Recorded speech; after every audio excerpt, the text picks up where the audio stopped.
इस कार्यक्रम के पुण्यार्जक हैं बसंत, अनिला राकेश, अलका वरुण, सृष्टि सिद्धार्थ, रितिका श्रेयांश, पूजा सलोनी, सिद्धार्थ जी, सावी, अंश विधान, अन्य मोहांश एवं समस्त झांझरी परिवार, इंद्र विहार, कोटा, राजस्थान। चंद्रमा को, उसी चंद्रमा को क्या बोलते हैं? अमृत बरसता चंद्रमा से, चंद्रमा रोशनी बरसाता, चंद्रमा प्रकाश देता, चंद्रमा शीतलता बरसाने वाला कहते हैं। वो जब मौका आता है तो वही आचार्य मानते हैं, वही हमारे आचार्य क्या बोल देते हैं? निशाकर से। कैसा कलंक है, कैसा गंदा, कैसा मैला कुचेला, कैसा काला कलूटा, दाग वाला, धब्बे वाला कौन है? चंद्रमा का बिंब है। कलंक मलिनम, क्या लिखा है? कलंक मलिनम, कलंक से, दाग धब्बे से जो चंद्रमा मलिन हो रहा है, गंदा हो रहा है, हे भगवान उस चंद्रमा को मैं आपके मुंह की उपमा कैसे दे दूं? गृहस्थी में बोलते नहीं बोलते हैं, मुखड़ा चांद का टुकड़ा। क्या जब प्यार आता है तो क्या बोलते? चांद का टुकड़ा। और जब गुस्सा आता है क्या बोलते हैं? अंगारे का टुकड़ा। वही चेहरा है, वही चेहरा है। भाव बदले, भाव बदले, मन के विचार बदले तो वही चेहरा डरावना नजर आने लगता है।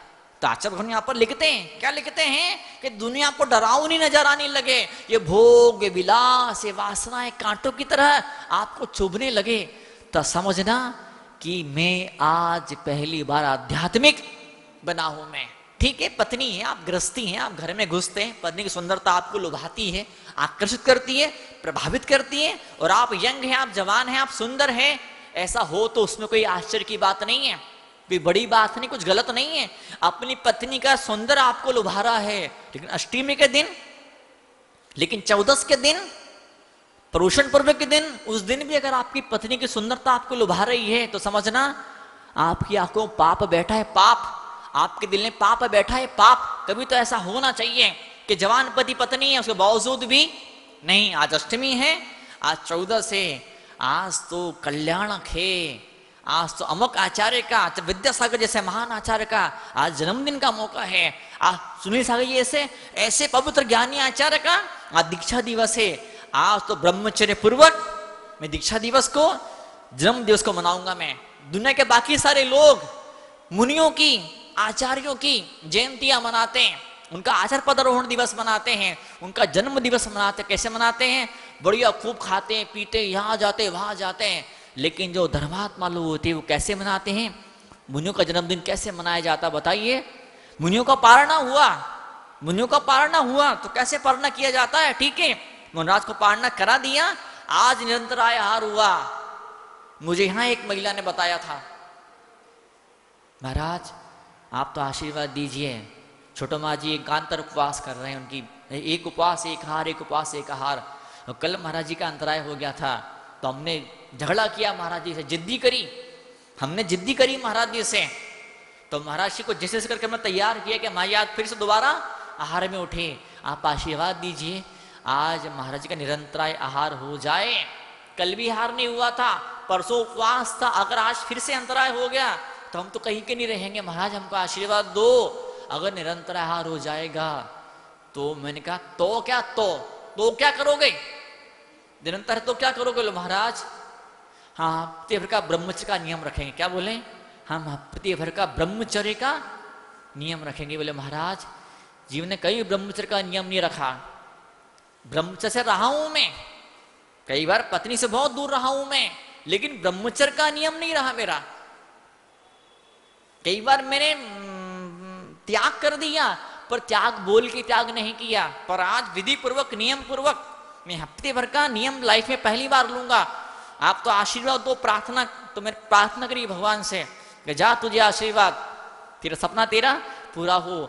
आज जो इंसान 2 घड़ी के लिए, आज जो इंसान आधे घंटे के लिए, 1 घंटे के लिए दुकान का, गृहस्थी का, परिवार का मुंह छोड़ करके यहाँ बैठा है, आधे घंटे के लिए, 1 घंटे के लिए अपने परिवार को छोड़कर यहाँ पर प्रवचन सभा में बैठा है, माँ जनवाणी इतना खुश होती है, माँ जनवाणी इतना प्रफुल्लित, इतना बाग बाग, इतना आनंदित हो जाती है। माँ जनवाणी बोलती है तूने आधे घंटे के लिए गृहस्थी का त्याग किया, तूने आधे घंटे के लिए एसी का त्याग किया, तूने आधे घंटे के लिए परिवार का त्याग किया। जनवाणी माँ बोलती जा तुझे उपहार में दे दूंगी मैं, तुझे मोक्ष का तुझे उपहार मिलेगा। माँ जनवाणी खुश होती है तो मोक्ष हमको उपहार में भेंट में दे दिया करती है। क्या ये मोक्ष पसीना बहाने से नहीं मिलता है, नहीं मिलता पसीना, मेहनत करने से, मगजमारी करने से मोक्ष नहीं मिलता है। मगजमारी करके, मेहनत मशक्कत करके कोई बच्चा स्कूल की किताबों को समझ सकता है, 99% लेके आ सकता है, किस्मत साथ दे दे, मेहनत खूब कर ले, अच्छा टीचर मिल जाए, अच्छी कोचिंग मिल जाए तो 100% भी लेके आ सकता है, यूनिवर्सिटी में टॉप कर सकता है, यूनिवर्सिटी में टॉप कर सकता है। क्या? लेकिन वही बच्चा खूब मेहनत करे, खूब मेहनत करे, खूब मेहनत करे तो लाख कोशिश करके जिनवाणी को समझ नहीं सकता है। जिनवाणी के मर्म तक पहुंचने के लिए, जिनवाणी की गहराई तक जाने के लिए हमें मुनराज की आवश्यकता होती है। मुनराज जब तक नहीं होते वो मर्म, वो गहराई, वो रहस्य, वो राज समझ में नहीं आता है। जिनवाणी में लिखा है, महान महान आचार्यों ने कहा है, भगवान मौन बैठे हैं। महावीर भगवान केवल ज्ञान होगा, मौन बैठे हैं। मौन क्यों बैठे हैं? इंद्र ने अवधि ज्ञान से पता लगाया, क्या? गणधर नहीं है, गणधर नहीं है, गणधर नहीं। गणधर मतलब क्या? गणधर मतलब कौन? गणधर मतलब कौन बताइए? इंद्र भी द्वादशांक का पाठी होता है। इंद्र भी द्वादशांक का 12, पूरी जनवाणी का 12 पूरा ज्ञान, जनवाणी के एक एक शब्द का इंद्र को ज्ञान होता है। इंद्र व्हाट्सएप करता, इंद्र टेलीफोन करता, इंद्र अगर ईमेल करता तो लोकांतिक देवों को बुला लेता, 8वें स्वर के देवताओं को बुला लेता, उनको भी जनवाणी का पूरा पूरा ज्ञान होता है। द्वादशांग जनवाणी का ज्ञान होता है। तो ज्ञानी को जनवाणी का वरदान नहीं मिलता है। ज्ञानी ढेर सारे भरे पड़े, एक से बढ़कर एक ज्ञानी दुनिया में बैठे हुए हैं। किसी को 1 शास्त्र याद है, किसी को 2 शास्त्र याद है, किसी को 10 और 20 शास्त्र याद है। कोई ऐसा भी होगा कि 50-60 शास्त्र उसे याद होंगे, समझ में उसे आती होंगे। इसके बावजूद भी बड़े बड़े ज्ञानी, इंद्र जैसे ज्ञानी के सामने भगवान तीर्थ का महावीर स्वामी नहीं बोले, मौन नहीं तोड़ा। मौन तोड़ा तो कब तोड़ा? किसके सामने तोड़ा? गौतम स्वामी जब आए तब मौन तोड़ा। क्यों? गौतम स्वामी में से क्या खास बात थी बताओ? एक बड़ी खास बात थी। क्या? क्या खास बात थी? कि भगवान जो बोलते थे उसको करके गौतम स्वामी दिखा सकते थे। भगवान का जो रूप था, भगवान का जो स्वरूप था, वो स्वरूप, वो रूप गौतम स्वामी में पैदा हो सकता था। वो मुनि बन सकते थे, वो भगवान के समान बन सकते थे। तो भगवान को लगा, भगवान ने महसूस किया, इंद्र कितना बड़ा ज्ञानी है, इंद्र इतना बड़ा ज्ञानी है। आज इस पूरी दुनिया में इंद्र जितना बड़ा ज्ञानी कोई भी नहीं। इसके बावजूद भी उसको देख के भगवान नहीं बोले। भगवान बोले तो इसको देख के बोले, गौतम स्वामी को देख के बोले, मैं बोलूंगा तो ये मेरे शब्दों पे जीना शुरू कर देगा, ये मेरी कुर्सी को संभालेगा, ये मेरे सिंहासन को संभाल लेगा, ये मेरी परंपरा को, धर्म की ध्वजा को आगे बढ़ाएगा। इंद्र कितनी सेवा कर ले, इंद्र कितनी भक्ति कर ले, इंद्र कितना नाच ले, कूद ले, इंद्र कुछ भी कर ले, सो बावजूद भी मैं जैसा बना हूं इंद्र वैसा तो नहीं बन पाएगा। इंद्र आगे की तप की राहों पर नहीं चल पाएगा। और यही वो वजह है जिस वजह से इंद्र छोटा साबित हो जाता है और एक सिंपल सा मनुष्य बड़ा साबित होता है। जब पालकी उठाने का मौका आता है तो मनुष्यों को पालकी उठाने का सौभाग्य प्राप्त हुआ करता है। इंसान एक ऐसी वस्तु होती है, इंसान एक ऐसी चीज होती है, इंसान ऐसी कृति होती है। दुनिया में ढेर सारे जीव हैं, प्राणी हैं, पर उन सारे प्राणियों में, सारे जीवों में इंसान एक ऐसा होता है जो तपस्या करके, तप करके मोक्ष की राहों पर आगे बढ़ सकता है। माँ जनवाणी जब खुश हो जाती है, माँ जनवाणी जब पैदा हो जाती है तो मोक्ष आपको उपहार में दे दिया करती है। ग्रंथों में लिखा है, प्राचीन शास्त्रों में लिखा है, सम्यक दर्शन कैसे होता है? मुनराज के उपदेशों से सम्यक दर्शन होता है। वो क्षयिक सम्यक दर्शन अगर चाहिए, मोक्ष जाने की चाबी अगर आपको चाहिए, मोक्ष जाने का डायरेक्ट साक्षात द्वार अगर आपको चाहिए, उस द्वार का नाम क्या है? क्षयिक सम्यक। और वो कैसे मिलता है? मात्र शुद्ध केवली मुनराज के चरणों में बैठने से मिलता है। तीर्थंकर केवली के चरणों में बैठने से, जो तपस्या करिए, तप किया है, उन शब्दों को जीवन में उतारा है। अरे द्वादशांग का ज्ञान, जिन्वाणी का ज्ञान तो इंद्र को भी होता है, लेकिन इंद्र के चरणों में बैठने से साई समदर्शन की प्राप्ति नहीं होती है। साई सम्यक दर्शन कब मिलता है?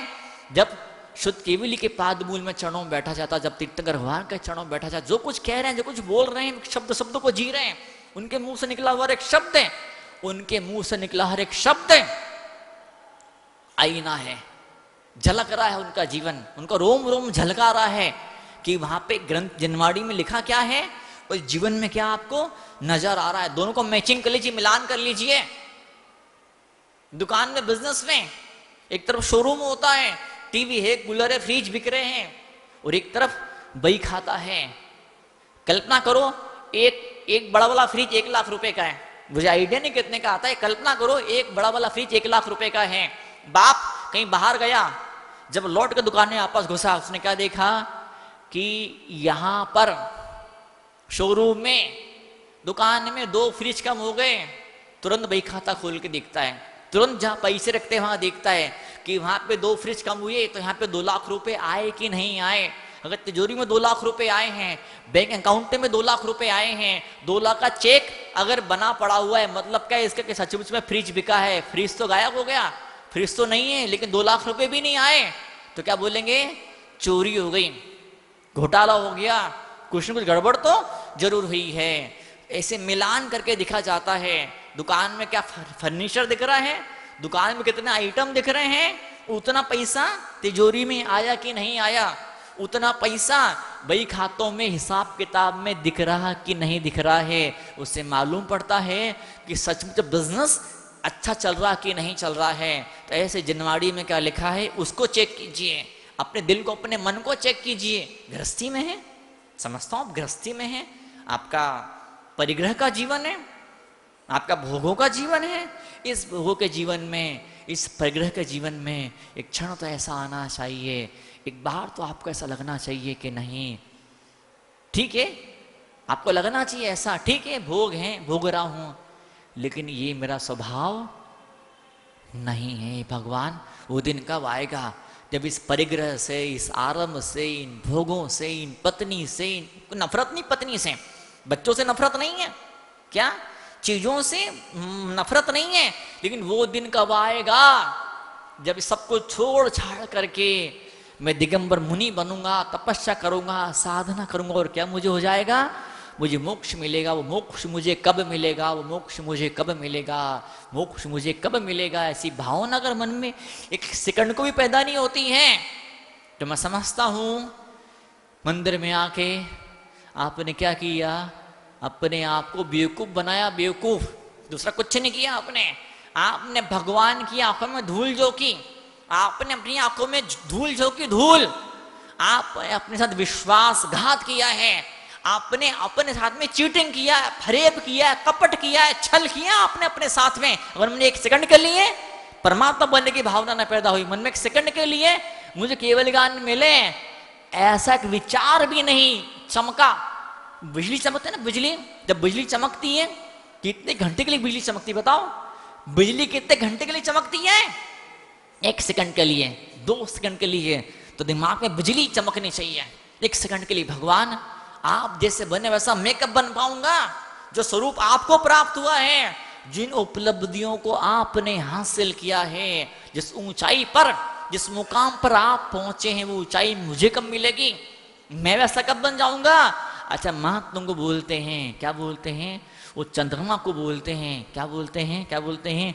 यद्वासरे भवति पांडु पलाश कल्पम, पलाश के पत्तों की तरह कांतिहीन, फीका, बिना चमक वाला पीला पत्ता। एक पेड़ होता है, पलाश का पेड़ होता है, जब वो पेड़ के पत्ते जब पक जाते हैं, जब पत्ता गिरने वाला होता, बड़ा बदसूरत वो पत्ता हो जाता है, फीका हो जाता है। दिन के यद्वासरे, दिन में वो चंद्रमा कैसा दिखता है? उस पलाश के पेड़ के फीके पत्ते का जैसा दिखाई देता है। कौन? चंद्रमा। तो उस दरिद्री चंद्रमा से, उस कलंकी चंद्रमा से मैं आपके चेहरे की उपमा कैसे दे दूं? सारी उपमाओं को, सारे उदाहरणों को आपने पीछे छोड़ दिया। आपके अध्यात्म ने, आपके तप ने, आपके वैराग्य ने, आपके ध्यान ने उन सारी उपमाओं को छोटा और बोना साबित कर दी। भगवान मैं कौन सी उपमा दूं आपकी सुंदरता का बखान करने के लिए, अमृत बरसाती आपकी वाणी का अभिवादन करने के लिए, आपकी वाणी की, आपकी जिनवाणी की प्रशंसा करने के लिए कौन सा शब्द लेकर के आऊं? मेरे शब्द के खजाने में हजारों शब्द भरे ऐसे विद्वान, ऐसे महान विद्वान आचार्य मान तुंग, उनके दिमाग के खजाने में हजारों हजारों लाखों लाखों शब्दों का भंडार था, लेकिन उस भंडार में, उस खजाने में एक भी शब्द ऐसा नहीं मिला जिस शब्द से भगवान के चेहरे की उपमा दी जा सके। एक शब्द उन्हें ऐसा नहीं मिलेगा। आज कितना कंगाल मैं महसूस कर रहा हूं, आज मैं अपने आप को कितना कंगाल महसूस कर रहा हूं। आज ये मेरे शब्द खजाने में एक भी शब्द ऐसा नहीं है जो आपका वर्णन कर पाए। है भगवान, मैं कौन सा शब्द लेकर के आऊं, मैं कौन सी रागिनी सुनाऊं, मैं क्या बोलूं कि जिससे लोग के दिल में आपके लिए प्रेम पैदा हो, आदर पैदा हो, सम्मान पैदा हो, बहुमान पैदा हो, इज्जत पैदा। भगवान कौन सा शब्द मैं लिख दूं इस लेखनी से? इस कलम ने लेखनी आज, ये लेखनी आज पागल सी हो गई है। ये कलम आज मेरे हाथ से उठ नहीं पा रही, लेखनी कुछ लिख ही नहीं पा रही है, दिमाग को सोच ही नहीं पा रहा है, जबान कुछ कह नहीं पा रही है, ये आंखें, इन आंखों के आगे कुछ दिखाई नहीं दे रहा है, कुछ समझ में नहीं आ रहा है, मेरी बुद्धि भोतरी हो गई है, मेरा दिमाग ने आज काम करना बंद कर दिया है। क्यों काम करना बंद कर दिया? भगवान आप हो ही ऐसे, आप इतने रूपवान हो, आप इतने सौंदर्यवान हो, दुनिया की सारी उपमाएं, सारे अलंकार, सारे उदाहरण फीके पड़ जाते भगवान आपकी सुंदरता के आगे। और जिस दिन ऐसा रूप लगता है भगवान का, मैं तो कई बार कहता हूं, मैं पत्नी की फोटो साथ में लेके बैठो, क्या, और भगवान की फोटो साथ में लेके बैठो, बात दिल पे हाथ रख के बोलना, किसकी कौन सी फोटो ज्यादा सुंदर लगती है? बोलो, कौन सी फोटो ज्यादा सुंदर लगती है? सच्ची बोलो, दिल पे हाथ रख के देखो, ऊपर ऊपर से मत बोलो, देखो देखो देखो, देख के हंस रहा, देखो पत्नी की तरफ देख के हंस रहा, देखो पत्नी, देखो बिल्कुल सामने आमने सामने बैठे, direct collection, direct live telecast चल रहा है। इस कार्यक्रम के पुण्यार्जक हैं बसंत, अनिला राकेश, अलका वरुण, सृष्टि सिद्धार्थ, रितिका श्रेयांश, पूजा सलोनी, सिद्धार्थ जी, सावी अंश विधान, अन्य मोहांश एवं समस्त झांझरी परिवार, इंद्र विहार, कोटा, राजस्थान।